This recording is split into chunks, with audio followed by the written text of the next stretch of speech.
It's been a long time in the offing to welcome Ian Witcher onto the Kingdom Yoga podcast. Welcome, Ian. Love it. Thank you. It's great. Great to be here. I remember trying to contact Ian over a year ago and arrange this interview, so it's lovely to finally, this is how it goes, to have these conversations, and then almost over a year later we sit down finally for an hour's chat. In the meantime, obviously, I've been reading Ian's work on the Yoga Sutras, and that's the topic of today. Ian has, let's say, made the Yoga Sutras completely different in my mind. It's an accessible version of the Yoga Sutras in which he is writing and promoting, and this is from an academic background. He has an academic background. We were talking before about his time at Cambridge University, somewhere where I grew up, not at the university, in the town of Cambridge. And so I think without further ado, let's crack on. I think to introduce the chat today, I just wanted to read a quote from something that Ian sent me that might kind of give the tone of our discussion, perhaps. So this is from one of his discussions on the sutras. Yoga does not asceticize our feelings, thereby encouraging indifference towards others. On the contrary, the process of cessation, Nirodha, steadies one for a life of compassion, discernment, and service, informed by a seeing that is able to understand and is in touch with the needs of others. And that's one. And then the other, yoga can be recognized as a highly developed and integrated state that extends and enhances our self-identity. So those two quotes stuck out at me as unusual, not usually the way that we see Chitta, Vritti, and Nirodha, or the cessation of the mind, or what I've always thought, potentially kind of suggesting the student to withdraw from life altogether and from self-identity altogether. But Ian has a very different take on this, a more radical take that actually involves one back in life. So without further ado, I'd like to pass you over to Ian a little bit. Thanks, Adam. It's a great pleasure to be here. Of course, I wrote The Integrity of the Yoga Darshana back in 1998. It came out with SUNY Press. And I had, for many, many years, been involved in pretty serious sadhana, both in India and wherever I was living, in Canada and also England and so on. And I was schooled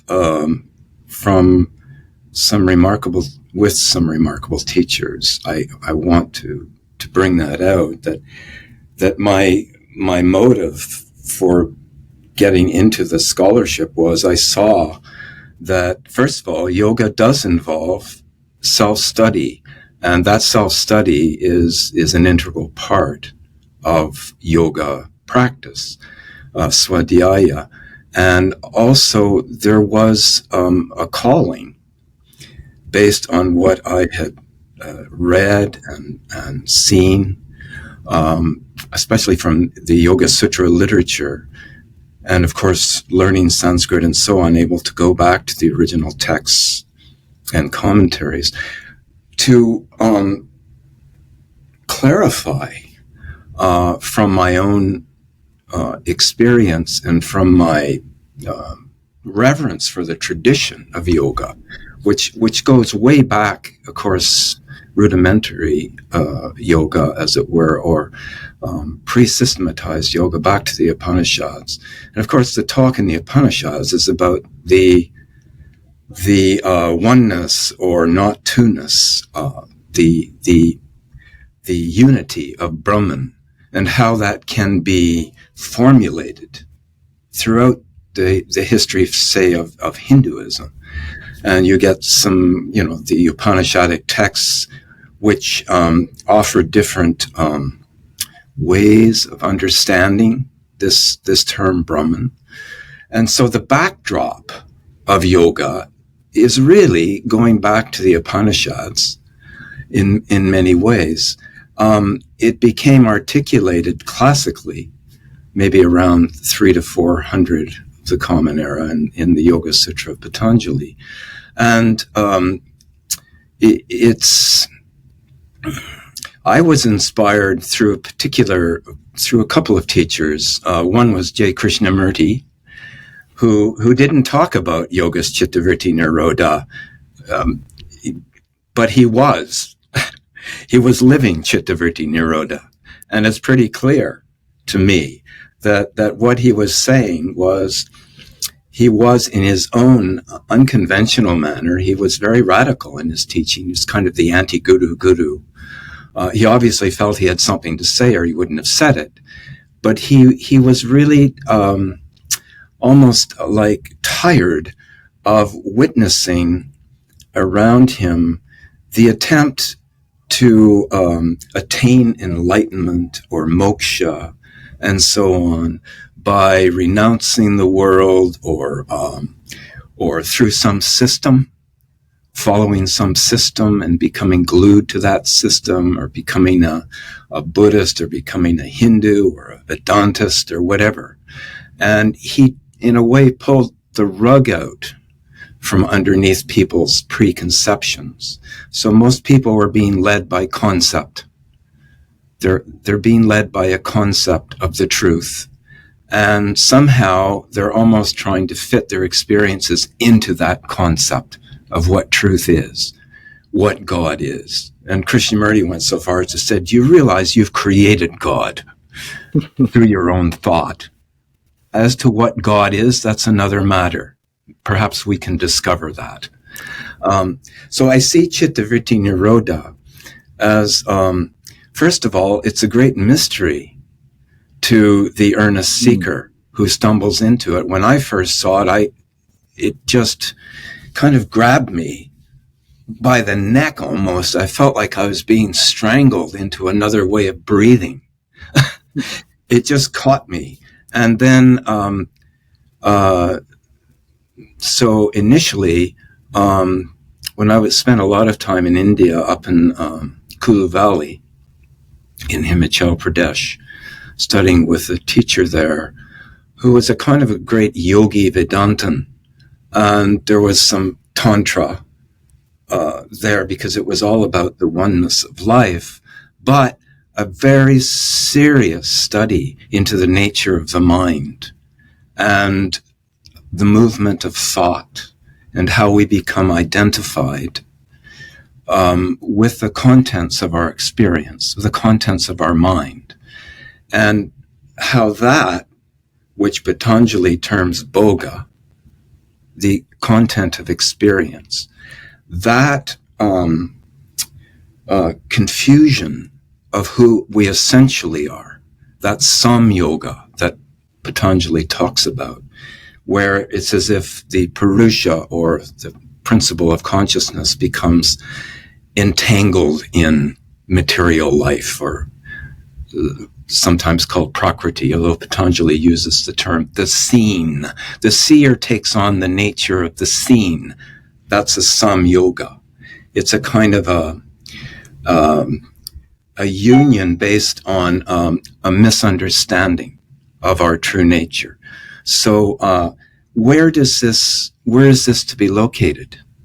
Is it located in the world out there? Is it in Donald Trump creating havoc for everyone? Is that the problem with life? And no, it's located in this thing called the Chitta. Chitta, which functions in the form of Vrittis.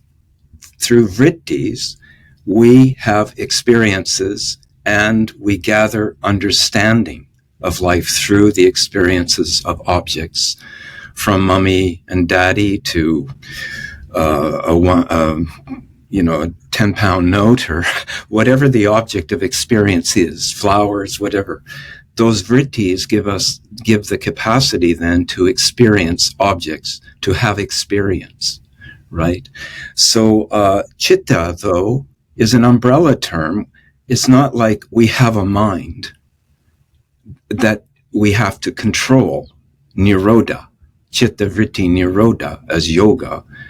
The Chitta actually involves the whole sense of being a separate self. That's called ahamkara in the Sanskrit. The the sense of being a self and the intellect, the buddhi, and the senses. So the chitta is an umbrella term for all of this. So there's something about the chitta that is actually greater than the sense of self that we normally know ourselves as. So it doesn't quite make sense to be meditating on your mind as if you, as a practitioner, are meditating on this thing called the mind as separate, you see? So Chitta Vritti, Nirodha, is Patanjali's great genius. Is he's showing us where to locate why it is we can't be truly happy. That means sukha, which is part of the true nature of our being, where we mistake dukkha for sukha. That's a definition of spiritual ignorance. So somehow Chitta Vritti, the movement of the mind, the whirls of the mind, the functioning of the mind, is masquerading as our self. And it is, I call it the self as seen, according to the nature of the seen. And we mistake ourselves for being of the nature of the seen rather than the true seer.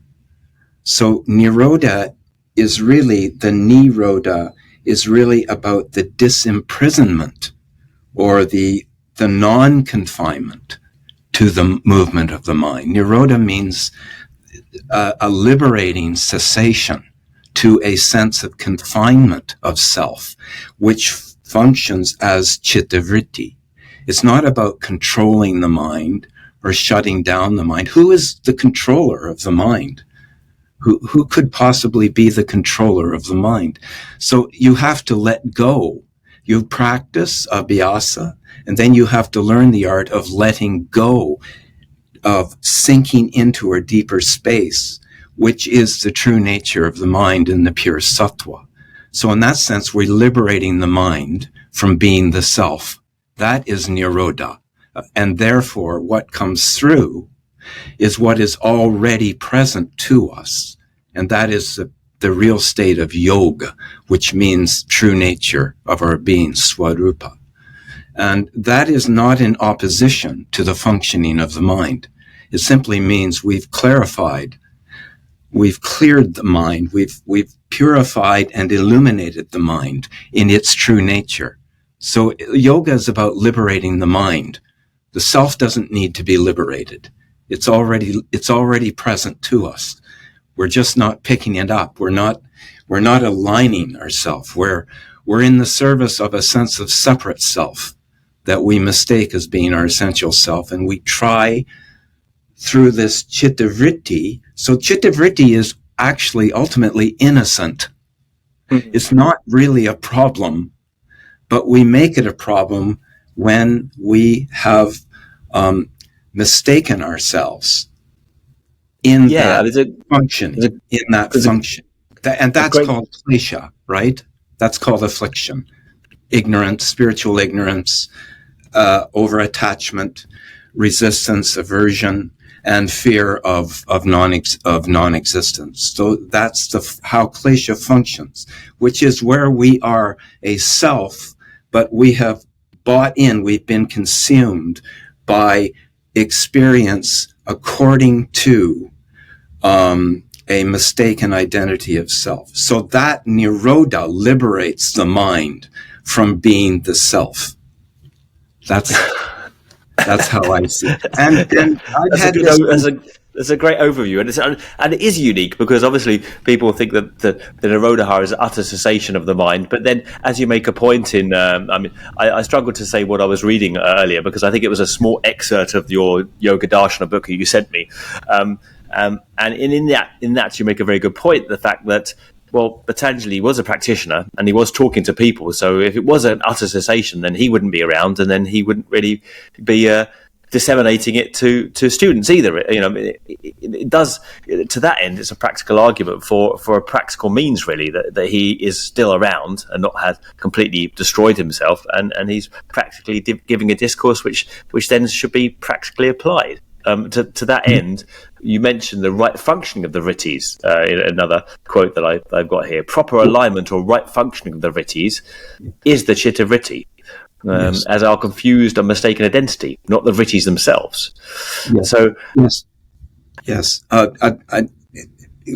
Go ahead, and I'll follow up on whatever else. No, I mean, just the uniqueness of the perspective that once you've Chitta Vritti, there is still a Chitta available, really, and what that Chitta, that mind state, then is, if it isn't utter cessation, and then I suppose just to broaden you out now, having kind of like given your basic fundamental statement on Chitta Vritti Nirodha, is that then if there is a Chitta Vritti that is in the world and still being used and enjoyed somewhat, and how are we to enjoy our individual self, and then how does that then play out in terms of an engaged worldview? Because there definitely is a spirit here of you trying to broaden out the Yoga Sutras into something which then might have a further instruction into how to then interrelate and approach the world and living in it.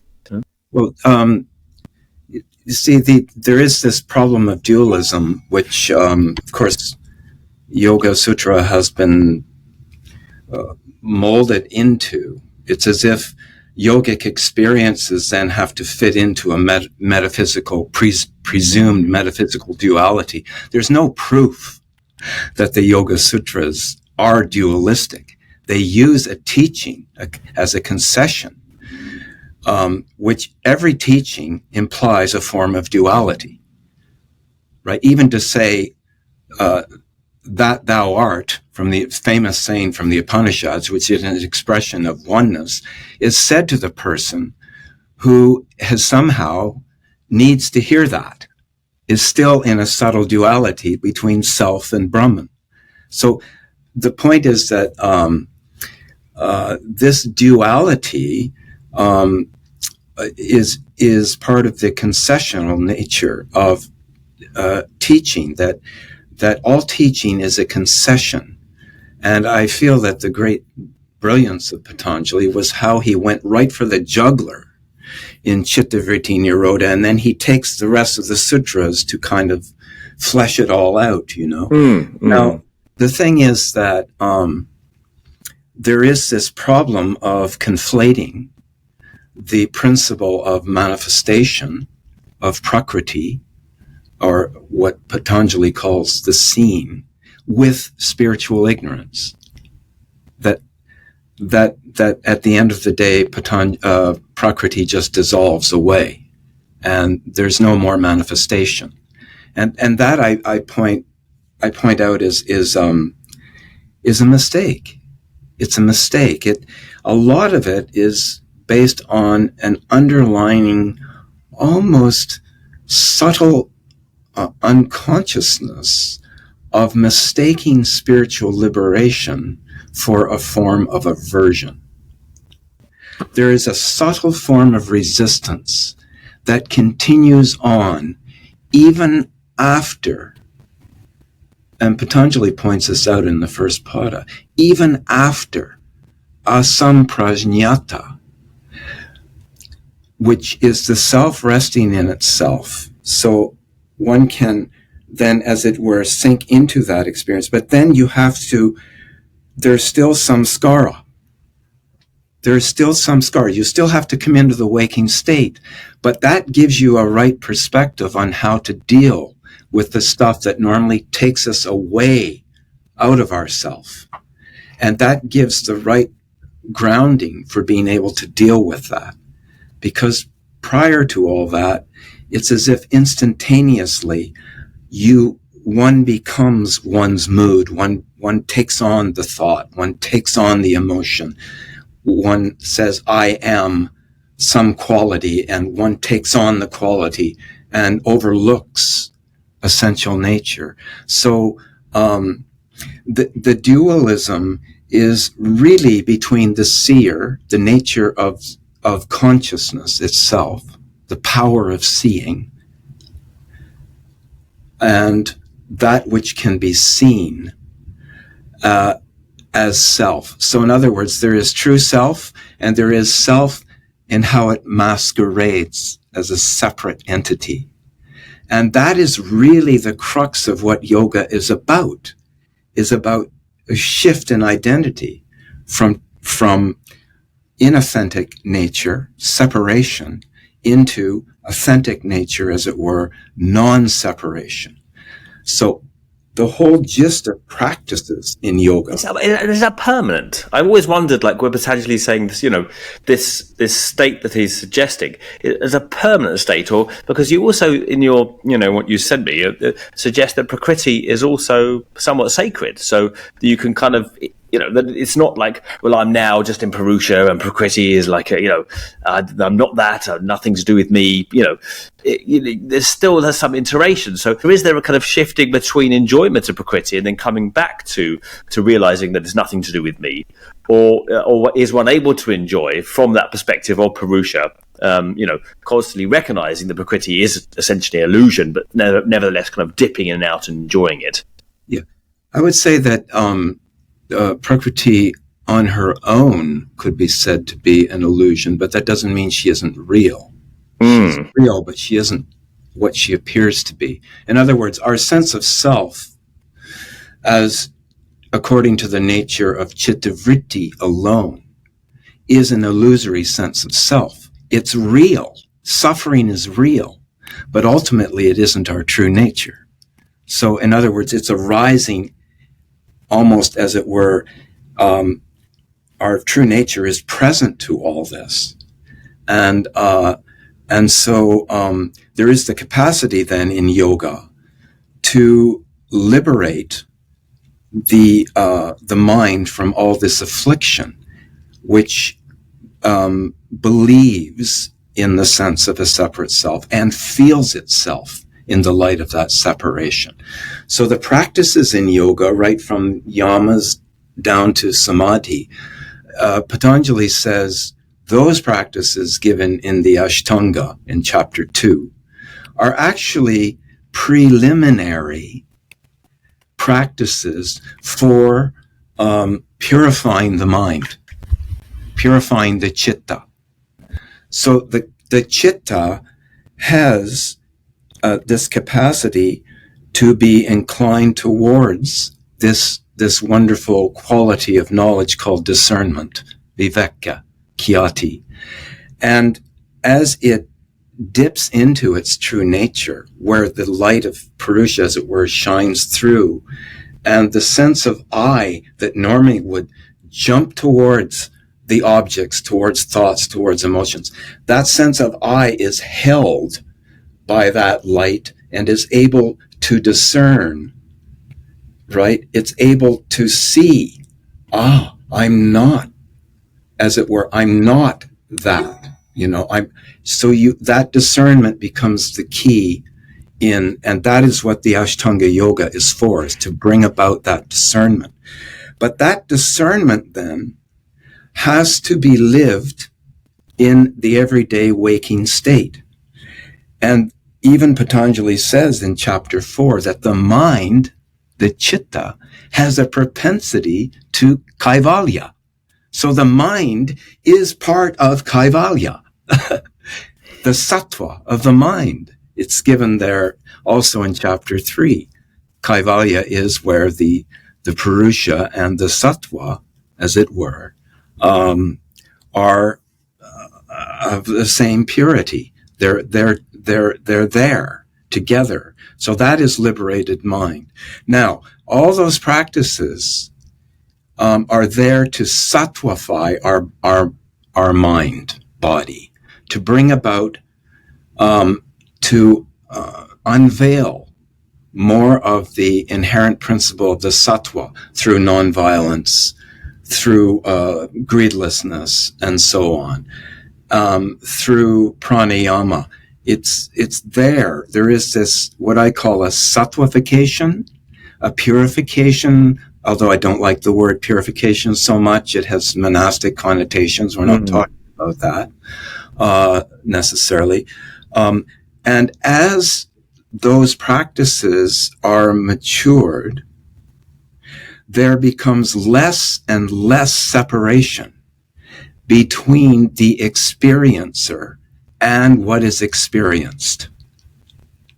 There is less separation in the sattva. So what is unfolding is it's as if we're putting Prakriti back together again, because she is a whole with all these different parts to her, but she is in herself a whole. Our body-mind is a whole. It is part of Prakriti. So yoga is about, there's a healing component to yoga too, in that the ignorance has all these different manifestations, our attachments and how we get hit and hurt and we suffer according to our preferences and so on. So there is this, one of the common themes is as we subtleize through meditation, through practicing, as we subtleize our understanding, there's less and less separation between our power of seeing and knowing and what it is we come to know. And that is really what samadhi is. So samadhi is about the non-separation, really ultimately, between the knower and what is known. So in other words, our separate self no longer gets in the way, our sense of separate self. Could you live in the world in that samadhi if there's no separation between knower and known? How would you function? I mean, that leads on to a second question. I'll just quickly get in there. Is like, what is Asmita then? What is ego for you in this understanding? So the cause of all these problems called klesha or affliction starts with spiritual ignorance, avidya, where we it's our failure to see clearly, to understand who we are and what this world is. So out of avidya comes asmita, which you can say is egoity, a sense of separate self, which says, I am this, I don't know my true nature. It doesn't say that, but it implies it is what it is according to the content of his, her, its experience, that asmita. I am ness. I am becoming somebody. I am becoming somebody. And that functions through the activity of seeking, seeking and resisting. So it's called raga. Raga is where we seek for our identity in the object of experience. And so in other words, it's as if we want to share our being, but we don't know who we are. So actually we don't know how to share our being. And we get caught in that through our attachments, our over-attachments to things and other people and so on. And then there is this resistance. So asmita is really not an entity itself. There's no egoity that is an actual entity, but it is really the activity of this seeking or desiring and resisting, and also the fear of non-existence that follows. You could say the fear of death, but I think the fear of non-existence is a better understanding of the abhinivesha. So you have avidya, and then the central klesha out of which arises the raga, over-attachment, dvesha, resistance, aversion to things we don't like. So we get caught up in our likes and our dislikes. We want to have what isn't present, and we therefore seek something that isn't present, or we resist what is present and don't face what is present, such as difficult feelings. And that's a big one in yoga. We need to develop, I think, more of a subtle psychology of what is going on in these processes of Nirodha. And the other term, pratiprasabha, which is another term Patanjali uses, which is coming back to the origin or the source. The subtle processes in Nirodha whereby the mind becomes liberated from this afflicted tyranny of a separate being, a separate self. And so all the practices are there they actually create less separation. So here's the thing, that Asmita then becomes a portal, right, into liberating awareness. And it's even considered to be a form of samadhi, right? Asmita samadhi. Why is that if it's a klesha? Because it's appearing to be what it isn't. It's real. So now you have to deal with that asmita in ourselves. A lot of people want to jump over, spiritually bypass a lot of stuff. You know, that's just ego. So they develop a sense of spiritual self versus ego, and that has nothing to do with Nirodha. So there's a natural process going on here if we allow ourselves to sink into it, Chitta, Vritti, Nirodha, whereby the mind then shines in the light of the true nature of, you can say, Purusha. And that means you experience Prakriti whole. So you know, and your individuality then isn't snuffed away. It simply becomes an agency for that light of knowing. So it's no longer, it becomes transparent to the light of the self, but it still functions. And this is a very important point to bring out. I think it is. But now how can it function and yet you're not part of it? But it's an agent. But you're not like buying into the agent, but you see it functioning. So you can still enjoy Prakriti, but it's nature. It's its nature to shine in that light. That is the Chitti Shakti aspect of Kaivalya. It's the power, it's all the power of consciousness coming through then. There is an alignment of Purusha and Prakriti that takes place through yoga. And that is, so in Kaivalya, Patanjali wants to make it clear. The name of the game is freedom, but there are implications for freedom, for embodiment. And those implications are important. They're very important. It's not like we shut the door on manifestation. In fact, it's not clear to me that there is a reality without both consciousness and existence. If you know what I mean. Purusha being the consciousness principle, Prakriti the existence principle. So it's about correcting then, or purifying out a misalignment between these principles, which are part of us, of our being, both as being and consciousness, and as human. And therefore, nature, then, we are part of nature as well in our manifestation. It's all Prakriti, one Prakriti. So consciousness will work it knows what is to be done, but we have to allow it. And that is the surrendering then, whereby Prakriti takes on a very significant, sacred principle through which the light of consciousness comes through and shines. And where you take that philosophically really depends. I'm merely speaking from what's coming through me. I'm just being honest with you, with anyone who I meet in my classes at university or public talks, of what's coming through.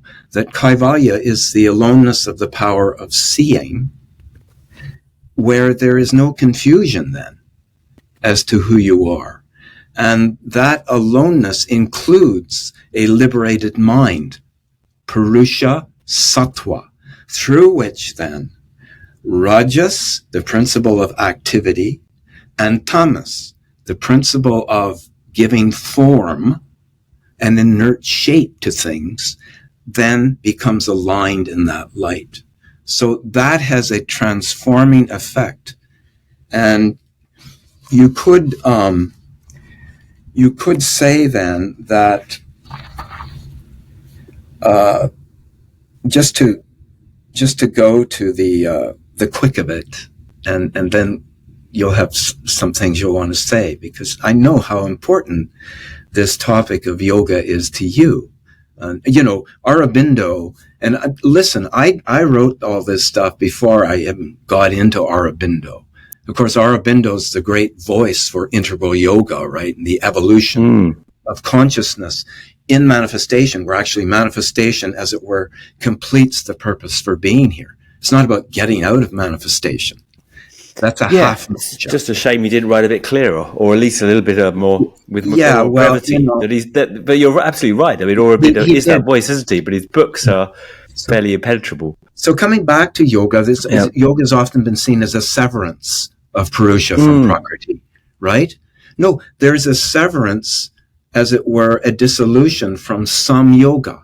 So what some yoga is this confusion of identity. Patanjali makes it very clear. And that is Asmita. Some yoga, translated into human being, becomes Asmita. Asmita, then, is the seeking, resisting sense of self. That is nothing but an activity of the mind. So this Chitta Vritti, Chitta says, all right, you want me to be the self? I'm going to make you suffer then, because that's not my nature. Suffering is the failure to live our true nature.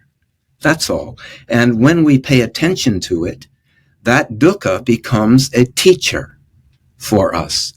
We can learn to suffer consciously then and meet that suffering, because it's nothing but kind of waves on the same ocean that lose their hold to take us away from ourself. And that is the power of yoga. Just one other point I wanted to make. Chitta Vritti Nirodha has often been understood as a prescription. A prescription, right? It could well be, at the end of the day, merely a description of liberation, where liberation, it's a prescription in the sense that the yoga is the pure presence of being. Chitta Vritti Nirodha, because what follows from Nirodha is very simply Swarupa. Then the true nature, the seer abides in its true nature.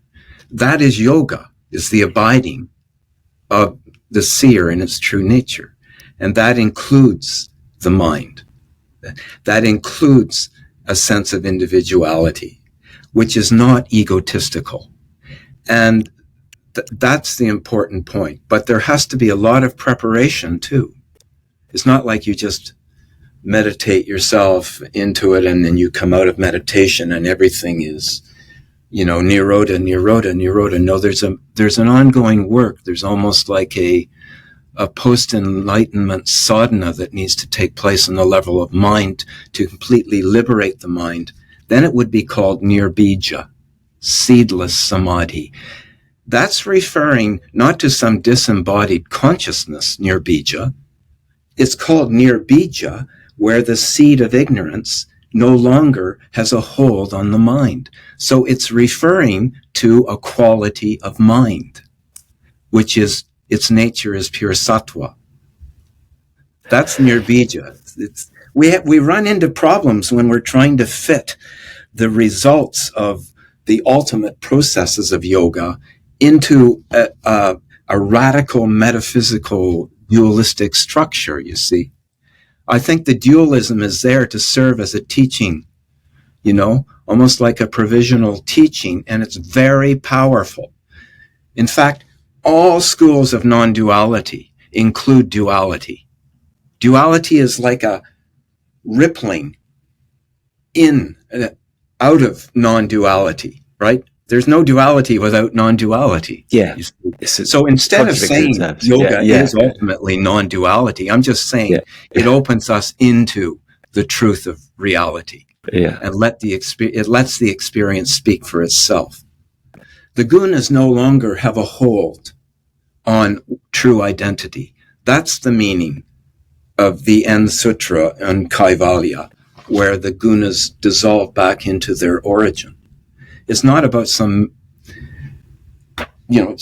radical metaphysical severance of consciousness from existence.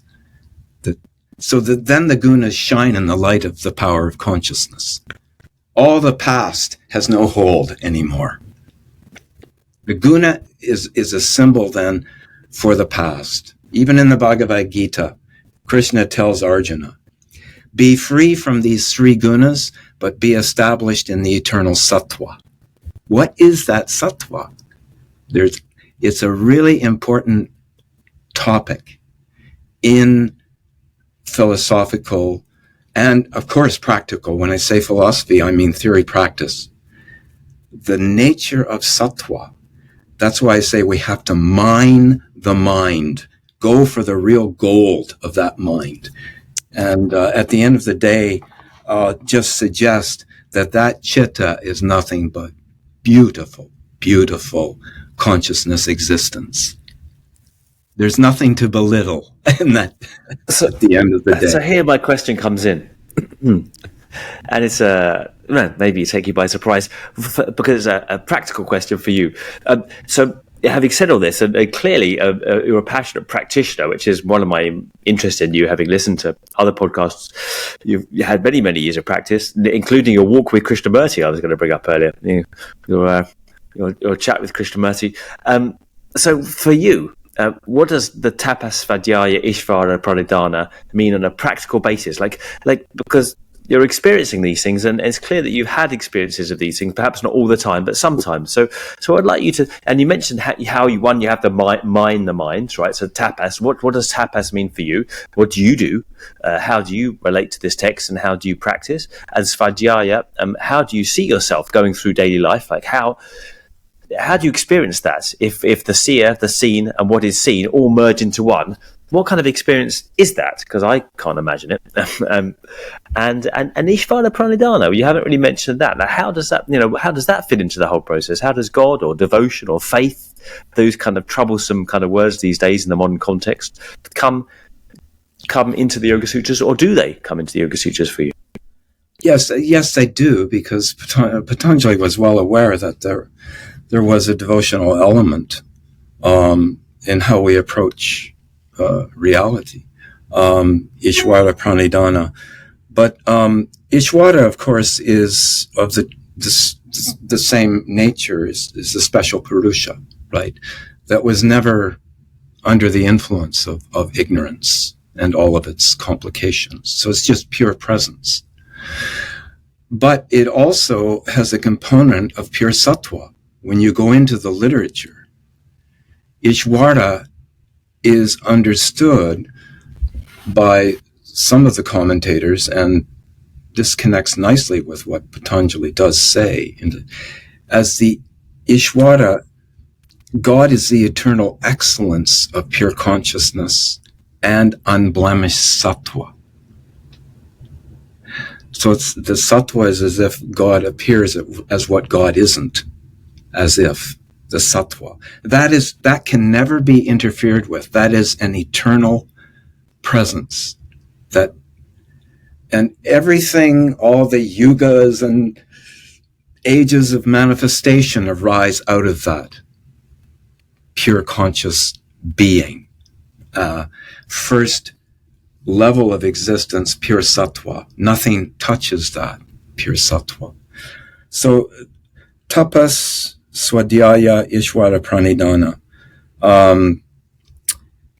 Clearly, we have to, in yoga, we have to harness our attention, which is a sort of movement of consciousness, as it were, and energy.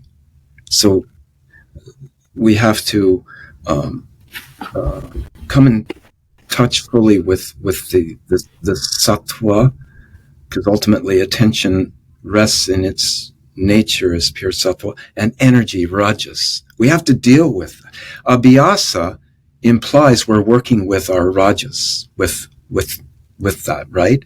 And abhyasa, practice, is, of course, a major component of yoga. Abhyasa and viragya. So I just focus on those two. Abhyasa is the effort. So we're using the rajas to point in the direction of the sattva, more sattva. And then vairagya is along the way, because there is a clearer gathering of our attention, and there is more tapas, there's more energy at our disposal, there's more fire, as it were, then we naturally develop, of course we have to work at it too, vairagya. Vairagya is actually a clearer knowledge that arises, and ultimately that knowledge informs mind not to jump out and seek an identity through the gunas. So the highest vairagya is where you have a thirstlessness for the gunas. A lot of people might interpret that as, oh, you just become this disengaged ascetic sitting in the top of a mountain or in a cave. No, to have thirstlessness for the gunas simply means you're not seeking your identity in the gunas. You're liberating the gunas from being the self, from being your identity. That's how I see it. And that has everything to do then with how yoga practice, tapas, swadhyaya, ishvara pranidhana, ashtanga yoga, and then chitta vritti nirodha, and this other process that Patanjali articulates, pratiprasava, which is a returning to the origin, free from affliction. That is the term. He uses that as a way to purify out our afflicted tendencies, right? Pratiprasava. And that is part of the definition of Kaivalya as well. It's about being free from afflicted identity. And that doesn't mean then that you are totally disengaged or something. In fact, there's the freedom then to engage with wisdom, as it were, with wisdom.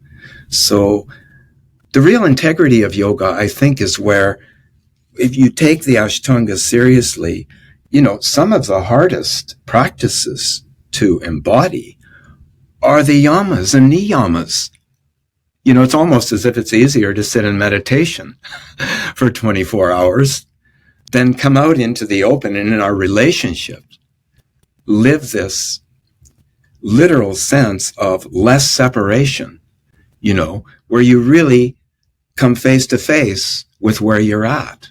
And that's a great blessing, actually, whereas the tendency is to jump away from that and go to the ashram and hang out with Guruji, right? Or whatever it is, you see.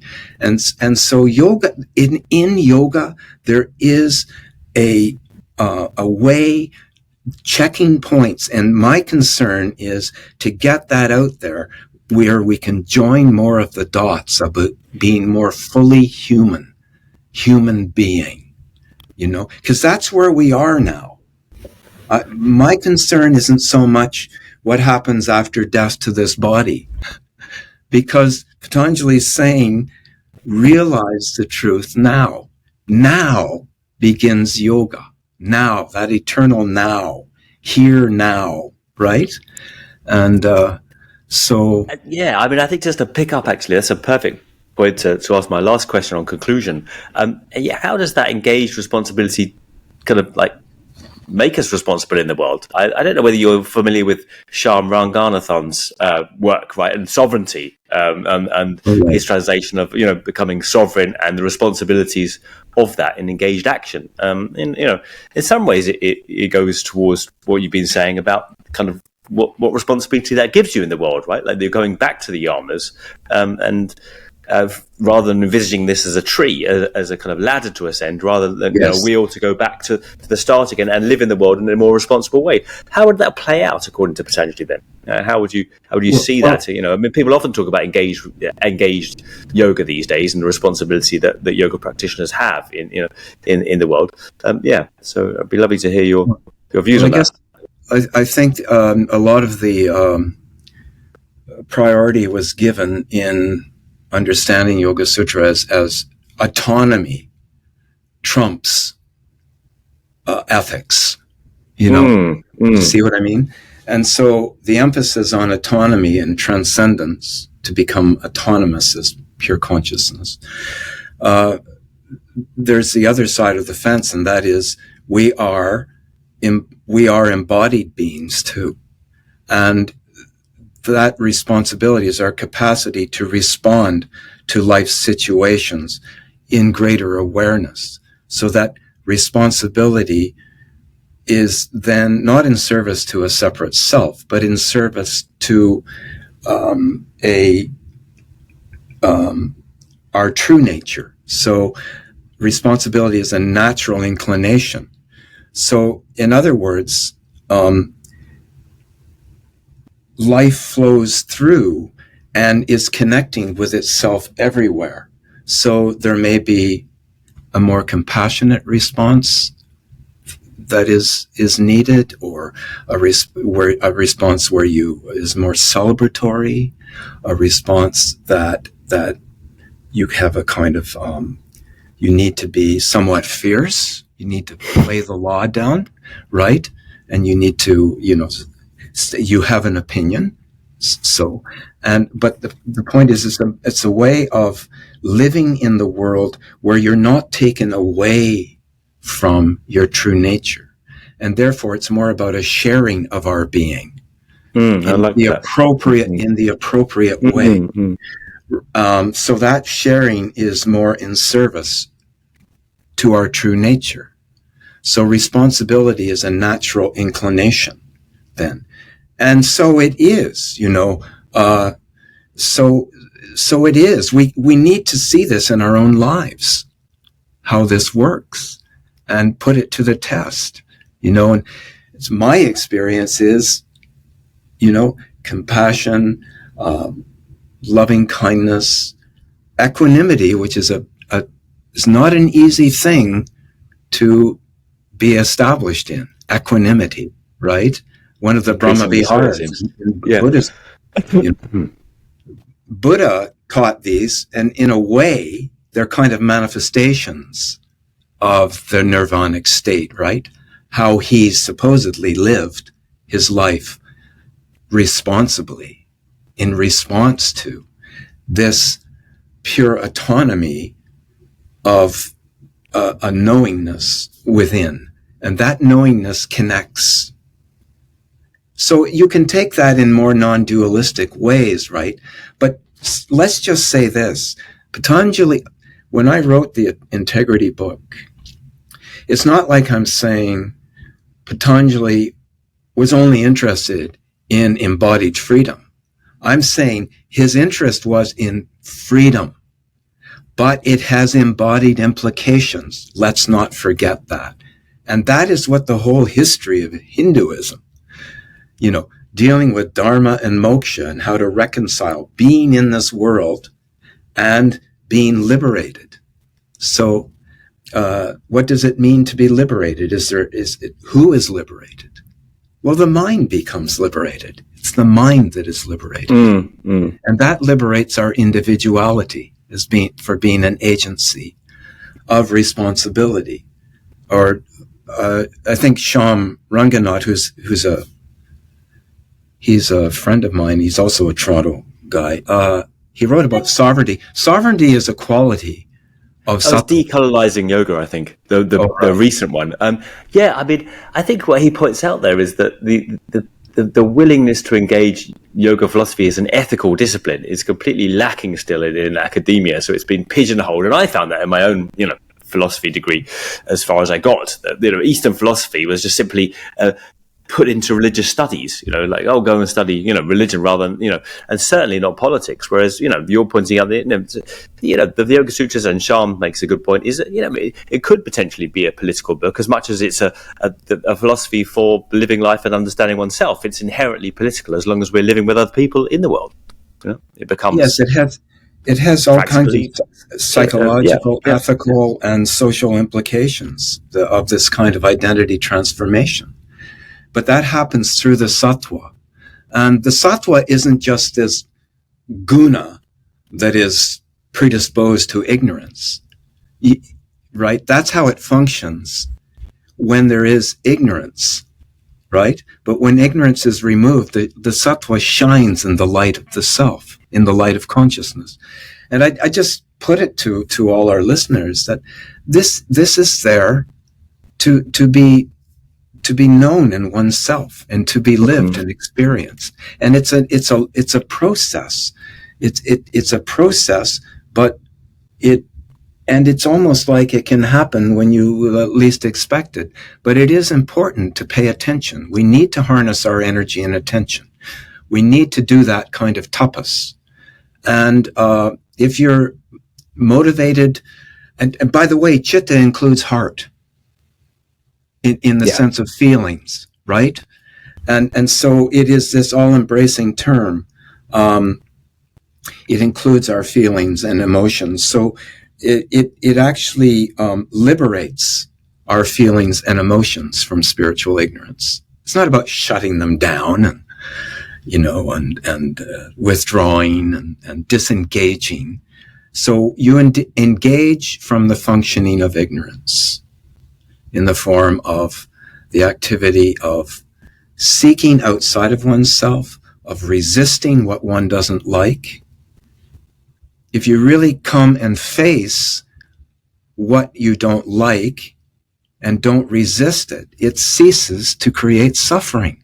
But we aren't trained or educated into that.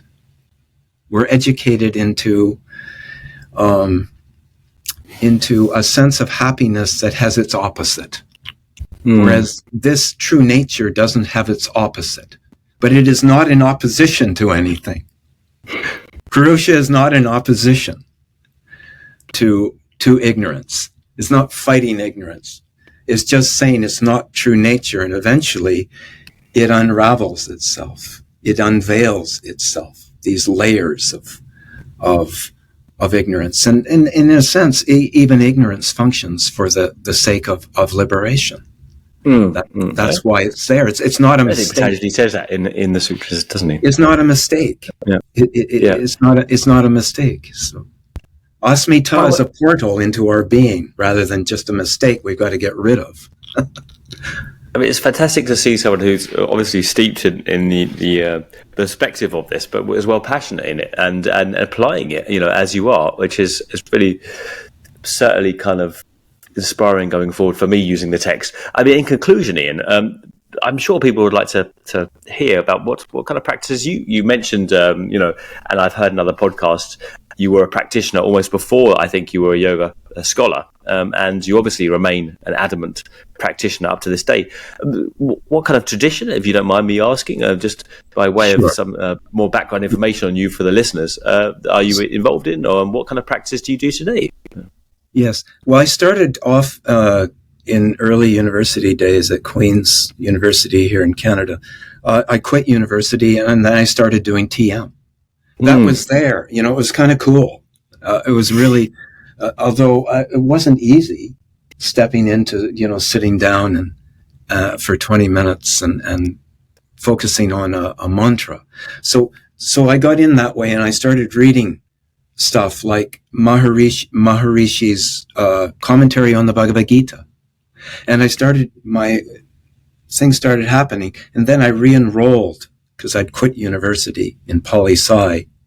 And I re-enrolled in a course in religion. I ended up doing an honors degree in religion. All along I was practicing and I had met certain people along the way. So I started meeting, as it were, the right kind of people as I myself took the initiative from within, and then eventually I met, and of course Krishnamurti was there, and I met him in 1983, and I had done a BA thesis on Krishnamurti, and it was fascinating. I went to Switzerland, my wife and I on our honeymoon. We went to Paris and then Switzerland, and I knew Krishnamurti was there in sauna, and he would go there. And we went to all his talks. And after his last talk, and I was just wildly inspired by him. I thought he was saying something I really needed to hear. It's about using the mind to be free. How to use the mind. How to be a light to oneself. And to be in right relationship to the sense of other. His criticism of Guru was we get into a wrong relationship with the Guru and see the Guru as the authority, and we disempower our own awareness from coming forth. And he wanted to correct that. He said, be in right relationship to things. And eventually that leads to a self-sufficiency, as it were. So Krishnamurti was big. And all along I've been meditating. And then I met this very powerful Guru figure, Swami Shyam, who was living in Kulu Valley and had come over to Canada. And I spent over many years time with him in India. And he was a real inspiration for me in his approach. And he could speak English really well. And he was, I guess you could say, a kind of Advaitin, yogi, tantra kind of person. He was a householder, and he had 5 kids, and his wife was living off the land, and his kids were there. And I thought, this is really interesting, and he was very powerful. And he talked about Patanjali a lot. And he said, it's been so misinterpreted. And I picked up a technique of meditation from him. And then eventually, over many, many years, he kind of said, you don't need to be here, really. and you go do this doctorate, do it on what you're really inspired in. And it ended up being a doctorate on Chitta, Vritti, Nirodha. And I was able to work with this brilliant scholar, himself a very religious person, Julius Lipner, who happened to be at Cambridge, and did that all alone in line with the sadhana, you see.